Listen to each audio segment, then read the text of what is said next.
पूरस्थितीवर अमित शहांचा मुख्यमंत्री फडणवीसांसोबत संवाद। पूरस्थितीचा गृहमंत्री अमित शहांनी घेतला आढावा। केंद्राकडून सर्वतोपरी मदतीचं आश्वासन। नाशिक त्र्यंबकेश्वर वाहतूक 3 तासांनंतर सुरळीत सुरू। पिंपळगाव बहुला येथील पुलावरील पाणी ओसरल्यानंतर वाहतूक सुरू। त्र्यंबकेश्वरकडे जाणाऱ्या भाविकांना मोठा दिलासा। मुसळधार पावसाने सिंहस्थाच्या पूर्वतयारीला फटका। पालिकेने सिंहस्थासाठी उभारलेलं तात्पुरतं ऑफिस गेलं वाहून।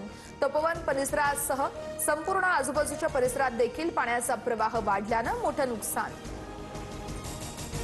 नाशिकच्या मुसळधार पावसामुळे सखल भागात पाणी साचलं। मिलिंद नगर या परिसरामध्ये घरांमध्ये पाणी शिरलं। जनजीवन पूर्णतः विस्कळीत। खडकवासला धरणातून मुठा नदी पात्र 27,000 क्युसेकनं पाण्याचा विसर्ग। नदीकाठच्या सगळ्या नागरिकांना सतर्कतेचा इशारा। प्रवाह वाढल्यानं भिडे पूलही पाण्याखाली।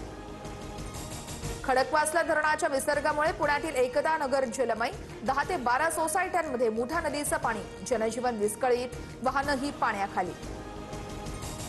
पुण्याच्या आंबेगावात माळीण फाट्यावर दरड कोसळली। 2 घरांवर दरड पडल्यानं मोठा धोका, तर आहुपेकडे जाणारी वाहतूक पूर्णपणे ठप्प।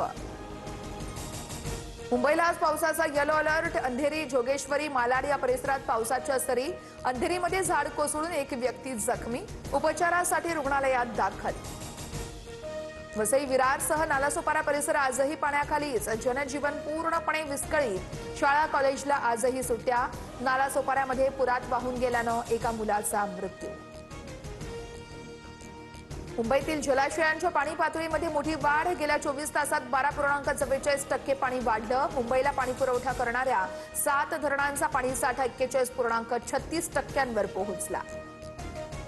साताऱ्याच्या फलटणमधील धक्कादायक घटना। विजेचा धक्का लागल्यानं एकाच कुटुंबातील 4 जणांचा मृत्यू। घरासमोरील विद्युत तारेचा स्पर्श झाल्यानं दुर्घटना। फलटण तालुक्यातील खामगाव या ठिकाणची दुर्दैवी घटना। भांडूपच्या कोकण नगरमध्ये बेस्ट बसचा विचित्र असा अपघात। एका पादचाऱ्यासह अनेक वाहनांना धडक। नागरिकांनी बसला धक्का देऊन एकाला वाचवलं। बसवरील नियंत्रण सुटल्यानं अपघात झाल्याचा अंदाज। ठाकरेंचे आमदार आणि नगरसेवक 7 सप्टेंबरपर्यंत सोडून जाणार। Bigg Boss fame. Reel star Hindustani भाऊचा मोठा दावा। भांडूपचा खोटा अनिल कपूर म्हणत संजय राऊतांवरही टीका। खासदार संजय राऊतांचं मंत्री नितेश राणेंना पत्र। हिंदू गब्बर ही उपाधी घेतल्यानं प्रभू श्रीराम वाचवा आंदोलनात सामील व्हा, राऊतांचं आवाहन। नितेश राणे काय उत्तर देणार याकडे सर्वांचं लक्ष। महाराष्ट्र कर्नाटक सीमा प्रश्नी आज विधान भवनामध्ये महत्त्वाची बैठक। शरद पवार बैठकीसाठी विधान भवनात येणार। मुख्यमंत्र्यांच्या उपस्थितीमध्ये दुपारी बैठकीचं आयोजन। नवी मुंबई विमानतळाला दिबा पाटलांचं नाव देण्याच्या मागणीसाठी मोर्चा। पवारांचे राष्ट्रवादीचे खासदार सुरेश म्हात्रेंच्या नेतृत्वात मोर्चा। पोलिसांकडून आंदोलकांची धरपकड। पवारांची राष्ट्रवादी एनडीए सोबत जाणार असल्याच्या चर्चा। एका बड्या नेत्यावर चर्चेची जबाबदारी असल्याची सूत्रांची माहिती। जयंत पाटील आणि विनोद तावडे यांच्यामध्ये मुंबईत भेट। मुख्यमंत्री फडणवीसांनी मात्र चर्चा फेटाळल्या। मुंबईतील मढ किनाऱ्याजवळ संशयित जहाज आढळल्यानं मोठी खळबळ। काही दिवसांपूर्वीच मनोरी किनाऱ्यावरती जहाज आढळलं होतं। भारतीय तटरक्षक दलाकडून पुढील तपास सुरू आहे।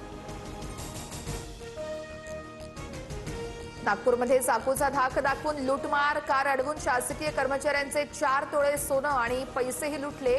नागपूरच्या फुकेश्वर शिवारातील धक्कादायक प्रकार। आरोपींचा शोध सुरू। होर्मुझमधील हल्ल्यांमुळे